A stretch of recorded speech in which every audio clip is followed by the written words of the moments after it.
Mr. Fox by Gavin Bishop.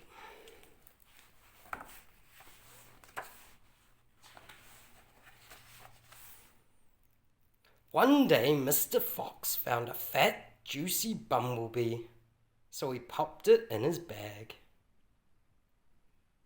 Then he walked and walked until he came to the house of a little white woman. "Excuse me, could you possibly look after my bag while I go to the Squinton's house?" "Why, it would be a pleasure," said the little white woman. "Why, thank you kindly," said Mr. Fox, "and I would be grateful if you were to not look inside my bag." "Oh, I wouldn't do that," said the little white woman.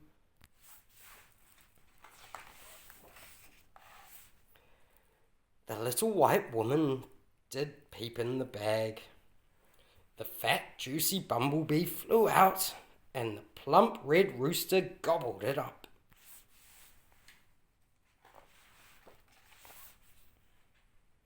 When Mr. Fox came back, he looked in his bag. "Why, where's my fat, juicy bumblebee?" he asked. "Oh, I'm afraid I untied your bag.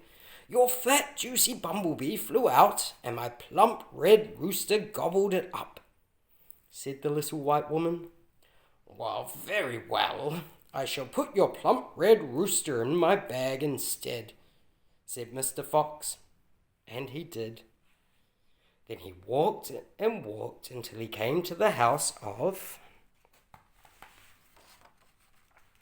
a little pink woman. "Why, good afternoon. Would you please look after my bag while I go to Squinton's house?" "Why, certainly I shall," said the little pink woman. "Thank you," said Mr. Fox, "but please take care not to look inside my bag." "Oh, I wouldn't," said the little pink woman. But the little pink woman did peep in the bag. The plump red rooster flew out, and the pretty pink pig chased it down the road. When Mr. Fox returned, he looked in his bag.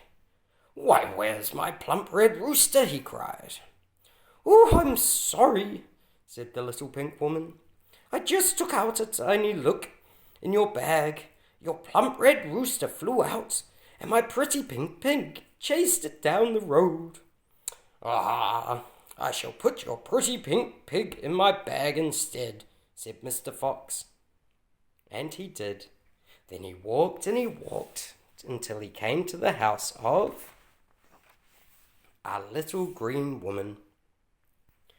"Why, please look after my bag while I go to Squinton's house." "Oh, certainly," said the little green woman. "Why, thanks," said Mr. Fox. "Be sure to not look inside my bag, though." "Oh, I won't," said the little green woman. But the little green woman did peep in the bag. The pretty pink pig jumped out, and the little green boy rode it down the street.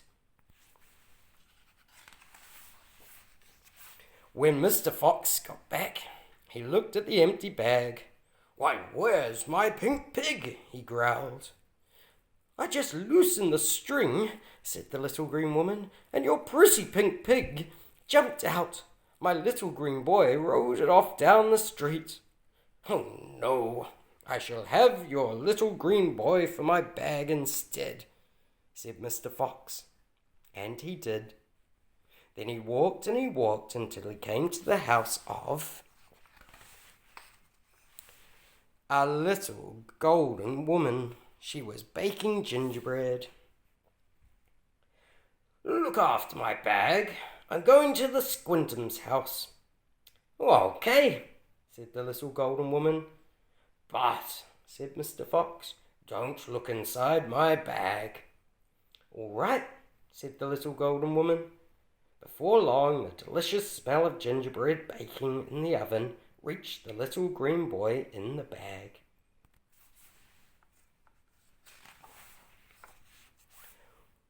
"Oh, please give me some of your cake," he called. The little golden woman let the little green boy out of his bag and put in her big black dog instead.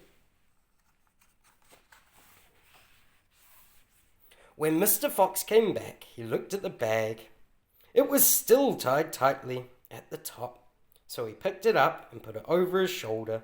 He walked and he walked until he felt rather tired and hungry, so he sat down to have a nibble of the little green boy. He untied the bag,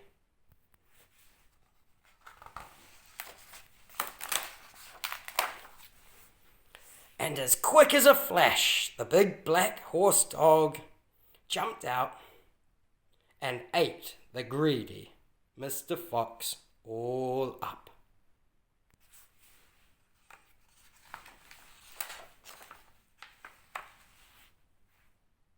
Here are the happy children.